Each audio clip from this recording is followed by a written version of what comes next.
Alam mo kung sino pinakamaingay manira ng pangalan mo? Yung mga tao na takot na magsalita ka ng totoo. Kasi pag lumabas ang katotohanan, tapos ang pelikula nila. Kaya inuunahan ka na.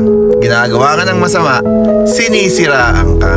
Para pag ikaw na ang nagsalita, mukha ka ng sinungaling. Classic move yan. Yung may tinatago, siya yung unang sumisigaw. Yung may kasalanan, siya yung biglang biktima.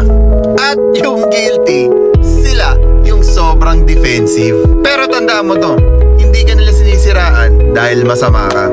Sinisiraan ka nila dahil alam nila na totoo ka. At ang totoo, hindi mo kailangan ipagtanggol ang sarili mo sa mga tao na alam mo naman na nagsisinungaling. Kasi ang katotohanan, tahimik lang. Pero pag dumating yan, isa-isa silang babagsak. So let them talk. Takot lang sila na pag nagsalita ka, wala na silang kwento. Diba? Peace out.